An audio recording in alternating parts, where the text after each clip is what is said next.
Miq Prizmës, protesta e flamingove sigurisht është një zhvillim tjetër tash. Ka marrë kulmin e saj në atë që u konsiderua proteste e migrantëve dhe 2 ditë e fundit sigurisht janë zvogluar numrat, janë rritur kontradiktat, janë ngritur fsherrët, pakënaqësitë, grupet cilat sigurisht janë të ndryshme, shpirtrat e ndryshëm të protestës. Është vërtet që mund të kenë një kërkesë të barabartë, kërkesë të përbashkët, po kanë shikime dhe mënyra të administrimit e drejtimit krejtësisht të ndryshme. Një pjesë aty janë mërzitur nga paqja, janë mërzitur nga demonstrimi paqësor.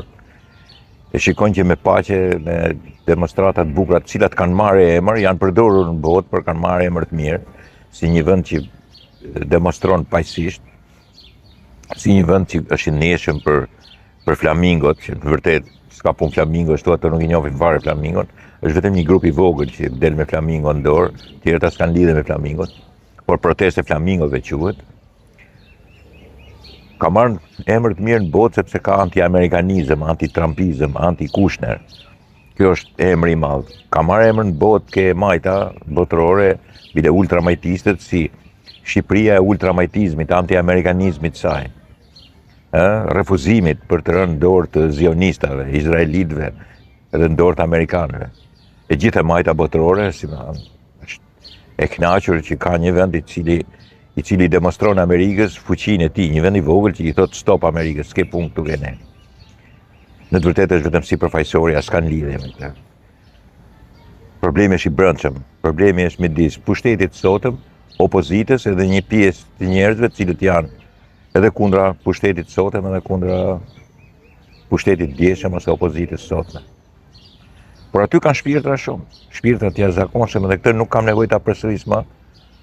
Të shikush janë ato shpirtra që duan të mbikalojnë. Sigurisht i pari ishte Dritan Goxhaj.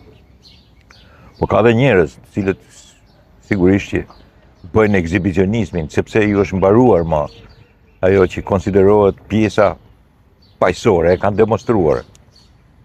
E dinë që s'bëjnë asgjë me të. Megjithëse kanë prodhuar dhunë sa të duash me protestat e Sali Berisës, tash duan një dhunë akoma të madhe ose zgjidhje midis dhunës. Sigurisht që pakënaqësitë mëdhefet janë kaq të mëdha dhe njerëzit midis tyre, midis turmës gjinen, jo vetëm të paguar, jo vetëm të futur, po edhe njerëz që e kanë seriozisht në çmendurinë e tyre të përdorimit të dhunës.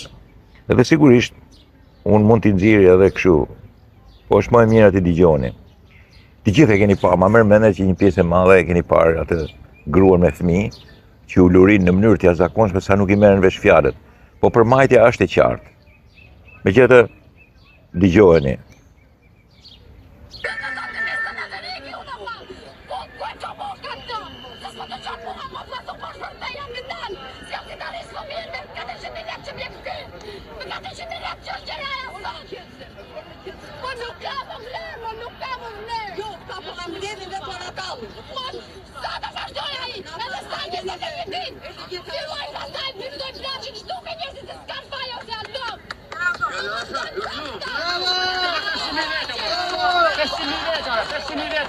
Ignoranta ka këtu. Ku ka më bëj? Jo lutem, Toman 500.000 vete që ndërton Gjermani. Zonja. Godel bëjmë. 500.000 vete. Pra kjo, sigurisht në ato momente është në delir, ka dhe fëmijë. Një nën nuk duhet bëj sa do t'i ketë shkuar thika duhet ruaj fëmijën. Instikti i parë i nënës nuk është hedhja e fëmijës, edhe vetes në zjarr. Ka ndodhur që e kanë bërë këtë punë. Ka ndodhur që janë mbytur, kanë marrë dhe fëmijët me vete. Çmenduria bën gjithçka. Por kur arrit disa fjalë aty, 400.000 lekë më jep ky, 400.000 lekë më bën qiraja. Që këtu fillon pastaj. Që kur thot 400.000 lekë më jep ky. ajo ka personalizuar problemin me Edi Rama, siç është bërë edhe zakon ke shqiptarët. I personalizojnë me kryeministrat që kemi. Sepse ata vete personalizojnë punën. 400.000 lekë i jepte ky, domethënë Edi Rama, dhe 400.000 lekë i merr ai Qira, sepse kjo ka vendosur të jetojë me Qira. Edhe si ta rrish fëmin, thotë, po ta shohësh pyetja është shumë e logjikshme. Atëherë propozimi i saj është boll me paqe, boll me këtë lloj proteste paqësore, sepse ky nuk merr vesh, duhet ta kthejmë në revolt. Domethënë kjo gruaja me fëmin në krah ishte e mendimit që protestat duhet kthyer në revolt. Revolta nënkupton dhunën. Dhe pastaj, sigurisht, mas revoltës duhet doriqet sipas logjikës të këtyre. Dhe ai që ishte afër i thotë 500.000 njerëz, ai ka numëruar njerëzit se zakonisht kështu i numëron. Dhe Berisha 500.000 njerëz. Ai duket nga flet që është nga periferitë edhe nuk është Tiranë, se kupton që mund të mblidhen në shesh aty 500.000 njerëz. Ai nuk e kupton që po të jenë 500.000 njerëz duhet shkojë grumulli deri në Vorë. Nuk e merr vesh sepse ai nuk do ta marrë vesh. Kështu i kanë thënë 500.000 njerëz, kështu thotë. Ideja është e tillë që po jepen shenjat e para të mërzitjes nga protesta paqësore. Këto shenja shkojnë deri atje sa të kërkojnë edhe me anë të ulurimave të kësaj gruas me fëmin. Edhe ai fëmia për fat ishte një fëmijë kaq i mirë, kaq i bukur, sa nuk po tronditej, qëndronte në një farë mënyre. E shikonte që ama po shpupurishesh, po egzaktohesh, po fëmia qëndronte edhe turma aty që një nuk doli, thotë o zoj, ma jep mua fëmin ta mbajti, vazhdo fol. Po turma i thotë bravo të qoftë, pa egzaltoj, o vazhdo. Sepse turma kaq ka, domethënë, turma kaq mban. I jepte të drejta saj në ulurimet e saj, pavarësisht të logjikës, duke studiuar. Unë ju thash që në fillim, ajo vetë pajtohet me realitetin duke thënë 400.000 lekë mjep ky domethënë shteti, po Edi Rama, dhe 400, domethënë jepte 400.000 lekë. Dhe 400.000 lekë thotë mi merr Qiraja. Dhe sigurisht pastaj kjo ishte edhe apoteoza e kësaj pune. Sepse unë nuk e di çfarë kërkonte ajo kur kishte 400.000 lekë Qiraja, sa kërkonte rrogën? 600.000, 700.000. Po 800.000 marrin Sicili, 900.000. Do jetonte më mirë ndoshta. Dhe për këtë ja kishin fajin gjithë tonë, sigurisht. Ka fajin, pastaj qeveriset kanë gjithmonë fajin. Absolutisht. Sidomos ato të korruptuarave të vendeve si puna jonë. Por parimi është dhuna. Kthimi në revolt, nga paqësore në revolt, sepse sa do presin thotë, sa ditë, 21 ditë, 22 ditë. Tash po ju tregoj një tjetër dhunë, po në lidhje me një dhunë tjetër specifike, tip Dritan Goxhaj. Ky luftëtari i UÇK-s. Dhe ky është snajperist. Ju kujtohet ajo gjyshet që thoshte, si më thonë, m'jepni një nënës një snajper, se kryu, domethënë m'jepni një snajper që gjyj Edi Ramën, ta vrasë edhe kjo punë. Dhe i thoshte atyre në ekzibicionisëm m'jepni një snajper. Si t'ju thoshte atyre trive që snajper, merrni snajper, s'keni nevojë ta jepni nënës, bani vetë këtë punë. Por shikoni çfarë thotë ky. Dhe kush? Plumbi. Po Plumbi. Është një Barcelona. Çfarë ke parasysh 21 janarin? Jo, kam parasysh Plumbin si në rastin e Avenir Ustremit. Duke eliminuar thot lider politik. Absolutisht po. Siç ka ndodhur Kosovë pak më herët. Si një person. Është shumë e rëndë. Jo, po jo, shumë e lehtë, si në Iran. Do bëjmë si në Iran. Për të bërë është e lehtë. Për ta marrë përsipër është e rëndë. Pastaj si për mos arritur për të larguar. Akti do një mbështetje politike. Akti është i lehtë. Po do mbështetje politike që ti pastaj të bësh rotacion. Kjo s'janë, nuk janë zgjohet inkurrë. Prapë zgjohet. Është një problem. Deklarata këto për të. Cilat janë deklaratat? Po janë tonë me një koment për me. Cilat deklaratat janë? Pra, këta që shesin Adveun, këta që shesin Shqipërinë. Po kanë shitur më totalisht. Po ne kanë shitur. Po kanë shitur aktualisht. Armieri tha përshëndetje që ata jo më kanë tamam. Armieri tha që solli një diplomat.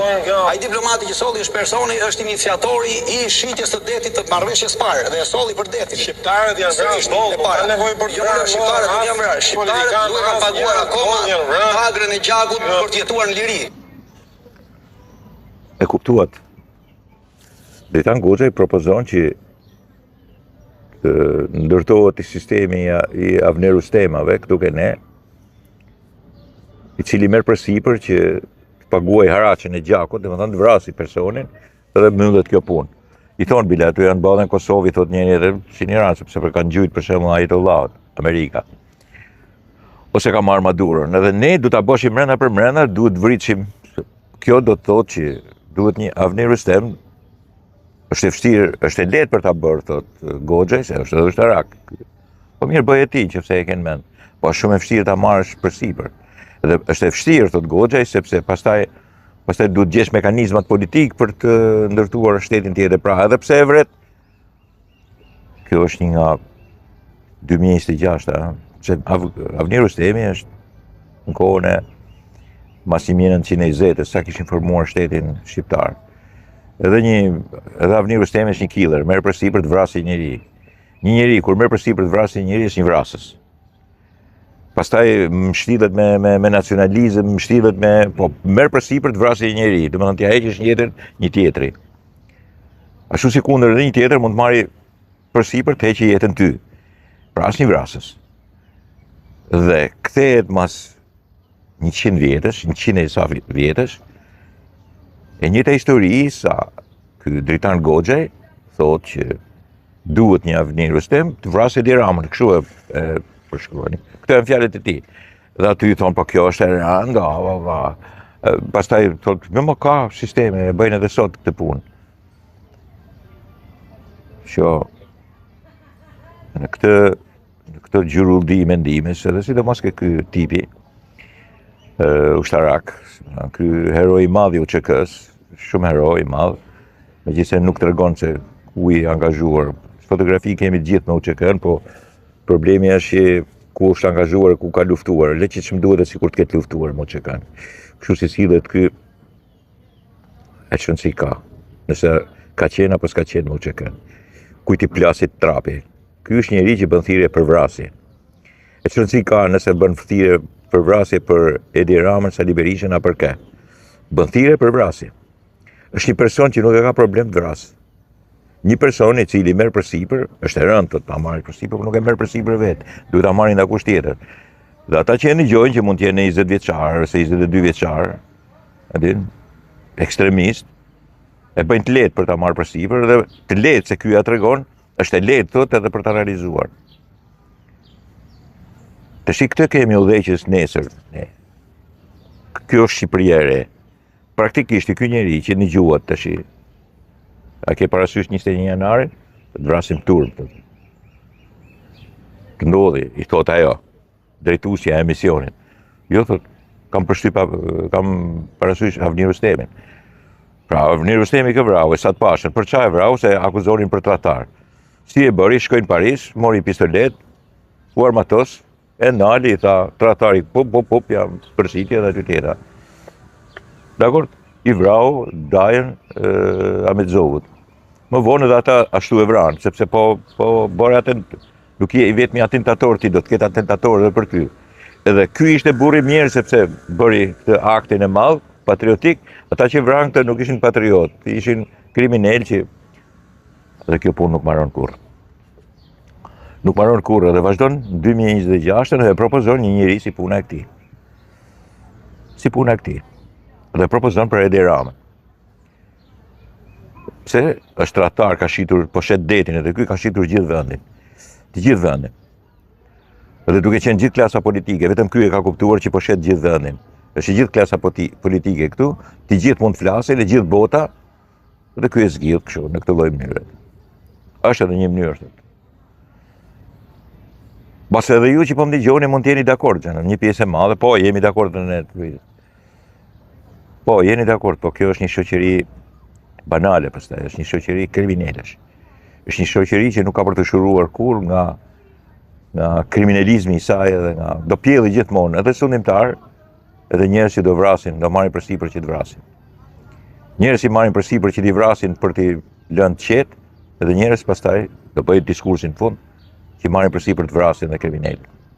Dëgjoni këtë tjetrën. Dhe kjo është interesante shumë, kjo është grua. Shgrua kjo.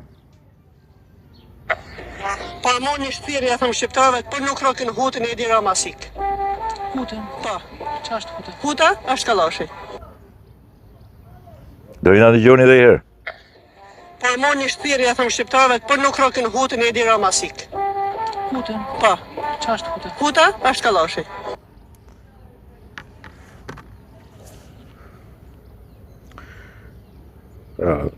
Bëhet thirrje që po nuk armatosët të morën hutën, huta është me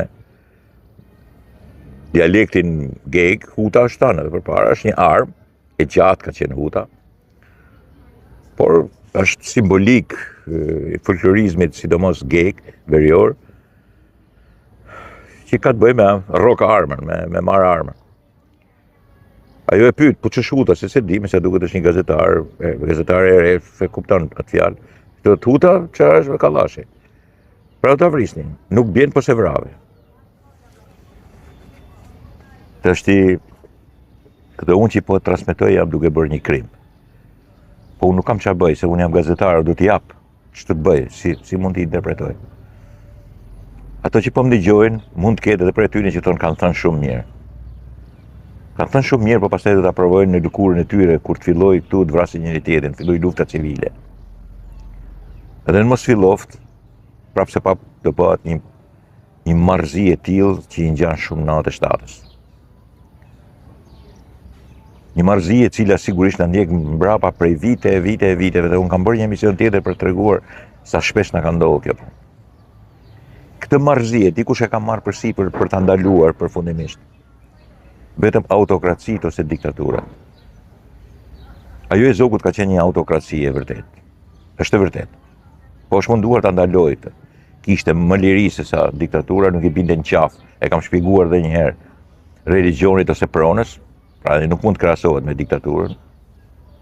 Nuk i binte në qafë as pronës, as religionit, siç ka rënë në veri. Edhe nuk fillinte me barkun bosh, prapë siç i ka lënë regjimi komunist. Por këto elementi shtypte. Fundin maksimum të kësaj pune ka dhënë sigurisht regjimi. Regjimi ideologjik edhe komunist.